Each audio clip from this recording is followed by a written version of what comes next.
Hi, folks. Welcome to season 2, episode 19 of the Lemons and Pineapples podcast. Today, my guest is Emily-Jane Sarroff, and we are talking about how to follow your desires and create the life and business that you really want. First, a bit about my guest. Emily-Jane's mission is to show entrepreneurs that the possibilities of what they can achieve in life is truly limitless. And the only thing stopping them from getting where they want to be is their mindset and skill set, both of which you have the power to shift. She's a graduate of architectural design, a Jay Shetty certified life coach, a business mentor, social media figure, host of the Empower with Em podcast, and a six-figure business owner. Welcome to the podcast, Em. Thank you so much for having me. I'm excited for this conversation. Yeah, me too. I think these are important conversations to have because I think there are still, even in 2024, a lot of women who are just not going for what they want. They're not stepping up for themselves. And my hope and my aim really is by sharing conversations like this to really encourage people who have something they know they want to do, have a life that they know isn't quite in alignment, to really go, all right, I'm going to do this now, and I'm actually going to really go for what I want. You've got a very interesting story in that you were, I'd say, probably neck deep in an architectural design career that was going to take you on a particular path, and you had a big realization and a U-turn, and you went after something completely different. So can you share a little bit about what happened? And I think what I'm really interested in hearing about is, what was the mindset piece that made you go, this really isn't for me and I have to go for something else? Yeah, like you said, I was neck deep in my degree. I was onto my 5th year of studying. I had already graduated from my bachelor's, so I was into my master's, and I only had 6 months left on my master's left to go before I was fully qualified. At the time, I was also working a 9-to-5 job in the architecture industry, and all up, I had invested about $50,000 into that degree, that path that I was on. So I had invested a lot of time, money, and energy into that specific path in life. But the thing that was really the indicator for me to consider a transition and consider actually pivoting and starting something else was how I started to feel within my body as I was approaching that final 6 months in my degree. So I actually created my podcast, the Empower with Em podcast, at the start of my master's. And that became a bit of a passion project for me. So that first 6 months of that last year in my degree, I was, on one hand, working towards getting that piece of paper. But on the other hand, I was discovering this thing that I was really passionate about, which was personal development and podcasting. And I started to find that naturally more and more and more of me wanted to be pouring into that than it was into my degree. And it reached a point where there was like such inner conflict going on within me, where my head is saying, focus on your studies, get your degree, do what you got to do, 6 months left to go. But then my heart was kind of pulling me in a different direction, where I was like, but no, there's something else. There's something else that excites you more. There's something else that has so much more potential for what you could be stepping into with your future. And so it was that like inner conflict that I was experiencing that was the big indicator for me that something needed to change, because the longer I felt that pull within me, the worse and worse my mental health started to become as I was avoiding taking the action that I deep inside my heart knew I wanted to be taking. And so then I actually took a moment to pause and stop and ask myself, well, if I do spend the next 6 months working towards my degree and continuing to shove this other thing aside, how am I going to feel? How is my health going to be? How is my mindset going to be? How am I going to be emotionally? Will I even be stable in any of those areas? And the answer was honestly no, because at that point, I did not feel stability in any way, shape, or form with my health, with my mindset, with my emotions, because of my degree. And so it became a bit of a non-negotiable for me to go, okay, well, if 6 months from now, it's going to cost me a lot more of these things, then I need to do something to change that now. And that was really the permission slip I needed to start to explore the potential of what I could be creating in alignment with my passions. Yeah, amazing. So much in there. And I can very much relate to that inner conflict and that inner feeling. There's almost a part of you that goes, no, no, no, no, no, no, no, no, no, no, no. We just, And I think it takes great courage to listen to that, because often when we listen to that, it is very disruptive in terms of our life circumstances. For you, and we're going to talk a bit more about it, you could have done another 6 months and had yourself a career, which obviously sounds like you were in the middle of building. Yeah. And I say this with greatest of love as someone who's been an entrepreneur for 20 years. A job is an easier path than being an entrepreneur. It is. Yes. It's easier. It's easier. But sometimes what is actually lights you up isn't the easy path. It's the path that you feel this inner pull to go on. And I think so many women, especially women kind of my age, when I'm 43, and I tend to coach women in a similar age bracket to me who have almost missed the boat of being able to do that. They got sucked into marriages or sucked into careers where they're told this is the thing you should be doing, this is the safe path, this is don't try and do your own thing, you know, it's too unpredictable. And people kind of, I think, shove down those feelings, because those feelings of, hello, we'd actually like to be doing something else, they don't go anywhere. And I think, you know, I've done a lot of reading up around somatic work, and I think reading up around the impact of ignoring your inner desires on your, not just your mental health, but your physical health. Gabor Mate's book, When the Body Says No, is a really powerful read for anyone listening to this who's going, oh my God, I recognize this. And he talks about, they did a study of women who were diagnosed with breast cancer. And they got to the point at this particular hospital, they were doing the study, that the nurses could predict whose lumpectomies and biopsies would come back with cancer versus the ones who didn't. And it was always the women who'd been compliant and put everybody else before themselves that were the ones who would have breast cancer. It is, I think we underestimate the power of our desires and what happens when we ignore them, when we shove feelings down. And I think this is such a great invitation for anybody listening to actually just start to think about, where am I ignoring what I actually want? And it doesn't necessarily mean you have to wake up tomorrow and go, right, that's it, pulling up the handbrake on everything, and I'm going to, but you can start to make incremental changes. So I'd love to hear from you, if you can put into words a little bit that internal feeling that you had. You said you felt it in your body, that there was this like, can you describe that a little bit more for me?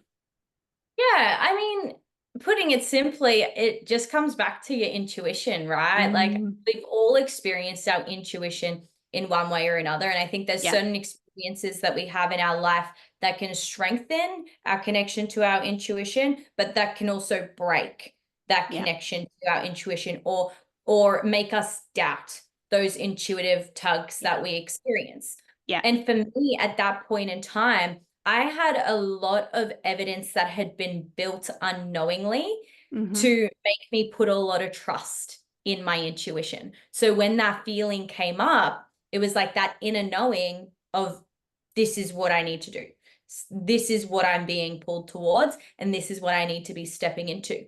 You know, and you can even test that feeling when it comes up by looking at the opposite, right? The opposite for me was staying in my degree. And so when I would ask the question of, okay, like, and visualize myself staying on that path, the feeling that would come up would be quite different, quite the opposite, right? It wasn't that feeling of alignment, right? There was a feeling of knowingness that that wasn't the path for me, right? So it really does come back to your intuition. And there's even been times in my journey following that decision where I've actually found my intuition was quieted down because of experiences that I had gone through. For example, I was in a domestic violence relationship where that had broken a lot of my self-trust. Right? And so when those intuitive nudges would come up, I never listened to them because I no longer trusted it in myself the way that I had previously. So the reason I bring that up is because if someone's listening to this and they're thinking, oh yeah, I can relate to having felt that, but also I don't trust that feeling, then I want you to actually understand why you don't trust that and really come back and take a look at your relationship with yourself, your relationship with your own self-trust. Because if you do not trust yourself, then you're not going to be able to even listen, let alone follow those intuitive pulls that you are feeling. Yeah, and I think that there's a huge piece, the self-trust piece. And one of the exercises I teach clients is a great way of testing this out. If you have kind of continually told your intuition to shut up repeatedly, to get back in touch with it is to think about a time that you felt really content and happy, and just notice what that feels like in your body. And then think about a time where something was really off, like your relationship. Go back and think about something that's done and finished, so it's not sort of triggering in the now, and just think about that for a minute, and then think about how that feels. And you can compare the two, and like you've said, they will feel like polar opposites. And this comes, this is a lot of, this is deep work, and I think this is a journey of getting to know yourself and learning to trust yourself and being able to tune into your body signals. It will always give you a signal when something is off or something's a good idea, but it's just retraining yourself to learn to listen to that.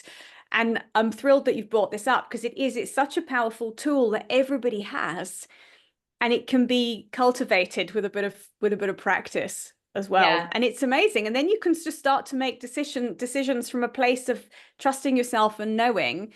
And I hear in your journey, there was an awful lot of trusting the process, which is something I find really hard to do because I'm really impatient. But if you can learn to trust the process and go, oh, I'm being called in this direction, it really genuinely feels good. Let me walk that way a little while and see what unfolds. Because I found often when you're on the right path, it just tends to, it might not be the path that you think it's going to be, because we can't always predict it, but often it will just unfold beautifully for you if you let it. Completely agree. And one thing on a note that you mentioned there as well, when it comes to like training your intuition, create opportunities to actually practice strengthening it. One thing that I remember I used to do just for the fun of it is I would intuitively make decisions on a small scale, so that when it came to making intuitive decisions on a big scale, I had already practiced feeling the difference between intuition and fear, or intuition and doubt, right? And so a small example of something I used to do was just go to a cafe and intuitively order a drink. Don't overthink it, just intuitively order. Do I want a juice? Do I want a coffee? Do I want a hot chocolate? And just really allowing myself to not think too deeply, but just quickly feel into what it is that I want, lean into that, trust that. And then once the thing arrived, assess it and go, okay, am I like fully happy that this is the thing that I ordered? If yes, amazing. I listened to my intuition. If no, then what was my intuition telling me, and how did I ignore it on this small scale? So that again, you can really be attuned to how that differentiation is coming up in your body, so that when it does come to a bigger decision you have to make, you know what your signs and cues are to lean upon. Yeah, wonderful. I think that's a really great exercise. So for people to practice, and like you said, you then just start to with no serious consequences at all. You can just you can do it in the grocery store. Kind of, am I going to have this brand or this brand, and make it a game. Because the more fun you make it, actually, I think the more you relax, the more your intuition is something you can access anyway. Often we just have to get our minds out of the way, which is the challenging bit. Yeah. So you had you're 6 months away from completing your master's, and you go, done. Yeah. And you decided to embark on a career as a coach. You did your Jay Shetty life coaching qualification. Did you give yourself a time limit on that? I actually did my Jay Shetty certification a year after starting my business. So I made my first 6 figures in business and then decided I Amazing. wanted to get certified and qualified. when I quit my degree and job, I didn't put up any barriers. I didn't play into that belief that I need to go and get a certification in Mm, order to be able to go and start a business. mm, I just hit the ground running, and mm, I wanted to just build from the get-go. So it was mm, after I made that first six figures that then I was like, cool, well, now I've got a business, I've got a client base. Natural next step, let's further develop my coaching skill set so that I can deliver a even higher level of mhm. transformation. It was like I had reached the capacity of where my scope of works was at that point of Yeah, time. And for yeah, me, the natural next step, like any career path, is how can I expand that further? And yeah, it's something I still actively do, not necessarily in the form of certifications, but just constantly seeking continued learning of how yeah, can I be actively upskilling myself, learning new things so that I can become as valuable as I possibly yeah. can become. And then ultimately my business's value will elevate as my own personal value elevates. Yeah, I hear you entirely with that. So I'm a photographer. I've got a photography business as well. And I started out mentoring other photographers, which was great. And then I Yeah. kind of realized, much like you kind of hit a level of where you can take people to with the skill set you have. So I was kind of thinking, actually, I'm all I can really do is mentor other photographers who are kind of behind where I am, if you like. I mean, I've been in business for a very long time, but you can only take people to a certain point, Yeah. and then I looked at it and thought, but what if somebody in a different business wants some coaching? What I'm going to say, sorry, I can't help you because my skill set doesn't Yeah. take me there. So that's when I did the Martha Beck life coaching certification. And actually you are armed when you up your coaching skill set. You're armed with a toolkit that allows you to really work with anybody, because I Mm. think it's just such a transferable set of skills. And I think this is so important when you're building a business or even moving your career along, is to keep learning. And like you've said, I'm a big reader and I listen to podcasts, and I'm always kind of hungry for more information. And I'm training to be a shaman at the moment, so that's a whole other level of Yeah. things that are happening there with that. But it's amazing how those skills transfer into working with non woo woo clients as well. So Definitely. really powerful piece there. Building a business is hard. If anyone who's got one will know. And I'm curious as to how you've approached adversity and how you've managed to keep going when you've had moments of thinking, maybe this isn't working, this is really hard, I'm kind of stuck and I don't know what to do. How have you Mm. got yourself through those moments?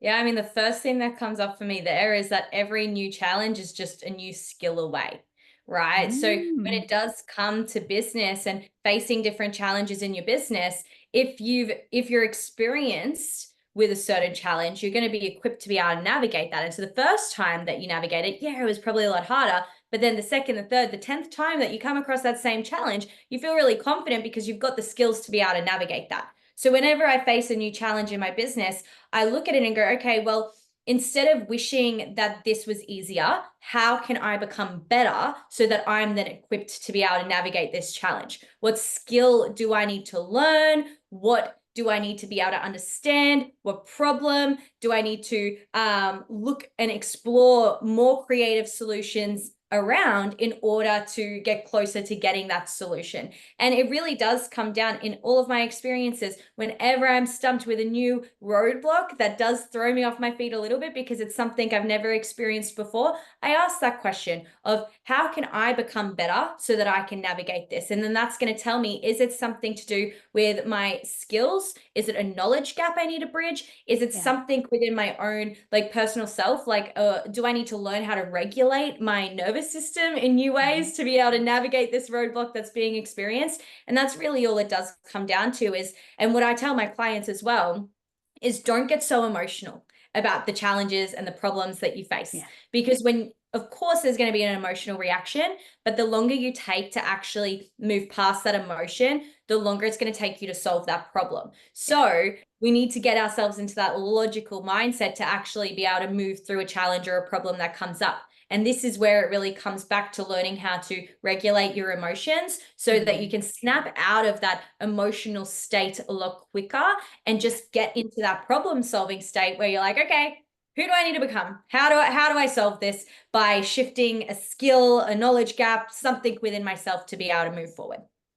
Yeah, I think it's brilliant. And I love that you're seeing these challenges as a challenge. It's like Yeah. thrown down of, okay, how can I solve this? And I think Yeah.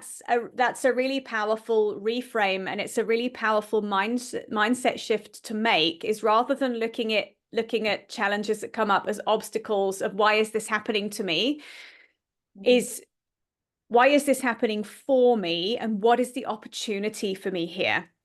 It's a big piece of work I've been doing over the years of self-development I've been doing, is starting to reframe failure and really look at it and say, okay, what failure? I don't think that anything's really a failure, but what's the opportunity for me here? Like you've said, do I need to learn something new? Do I need to ask for help from somebody? Because again, the thing is, you don't have to navigate through these things on your own. It's far harder if you think you've got to figure everything out yourself. You haven't. And, you know, what do I need to do differently? Who do I need to be? How do I need to show up differently in order to get past this? Because I can guarantee you, if there's somebody else who's got past the same challenge as you, you're just as capable of dealing with it. And overcoming challenges builds your resilience level. And you touched on it earlier, is the more you come into contact with things that feel like obstacles and then work a way around them, the next time something happens, you know full well, I sorted it last time, I can sort it this time, and you will do it much quicker. And that's how self-confidence is built, is from taking action. And it's so powerful. It's hard because it does require, I think often, especially with building a business, you end up kind of falling down and you have to pick yourself up, dust yourself down and go again. And you just have to go again one more time to get past it. And that can be a challenge. But I think it's, once you start to get into the swing of doing that, it's a complete game changer. What is one piece of advice you would give to a woman who is listening to this, who knows she wants something more, but is afraid to take that first leap? Yeah, I would say just realize how powerful you really are. And when you allow yourself to stand in your power, those fears start to soften, right? When you stand in your power, you trust that you've got this, you trust that you can navigate it, you trust that you'll get resourceful, you'll figure it out. If you fall over, if you fail, you'll get back up, you'll move forward. Then you become indestructible in the pursuit of the things that you want to be doing. So that would be the biggest thing, is to just stand in your power and realize how freaking capable you truly are. And if you stop listening to that voice inside your head that is trying to make you doubt your decisions, make you doubt the direction that you want to be going in, start to listen to a different voice, because there is a voice in there who does believe in your potential. There is a voice in there that does know you can do it. And so it's about switching the radio station inside your mind that you're listening to and tuning into a frequency that's really going to support you with leaning in and going after the thing that you want to go after. Amazing. Such great advice. This has been a brilliant conversation. I'm really glad we've connected. And I think it's inspirational to hear that you have literally just gone, okay, this is what I want to do, and I'm going to go and do it. And the more, but the more you can demonstrate to people that this is possible. I had a conversation yesterday with somebody, and we were saying, when you shine your light in whatever way that looks like for you, you give other people permission to do the same thing. And I think it's what we need as a collective at the moment, is more people stepping up and actually having lives that are fulfilling, not just lives that are happening to you. Is how can you make life happen the way you want it to? So brilliant. I love all of this. How can people connect with you? Where can we find your podcast? And for the business owners listening, you have a free resource as well. So just tell us about all of those things. Yes. So the best place to find me is on Instagram. I'm just at Empower with M. So I'm very easy to find. That's where I hang out the most. So feel free to jump into my DMs and let me know that you came from this podcast episode, and I can send you through a freebie, which is my 6-figure system training. So that actually breaks down the exact system that I used to build myself a 6-figure business in just 8 months at the age of 22 years old.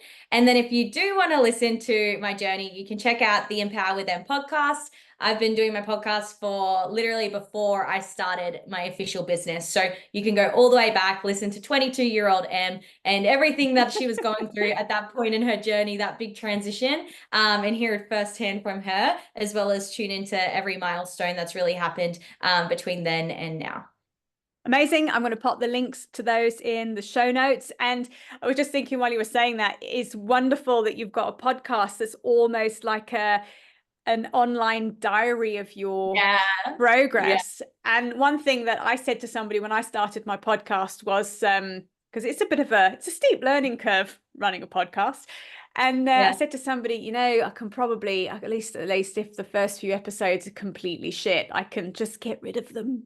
And she said, why would you get rid of them? Because they're kind of where you were. And I think it's really amazing for people to listen to someone's first podcast compared to their 100th podcast. And you will hear the progress. And I think that in itself is really inspirational. So folks, go listen to Em's podcast.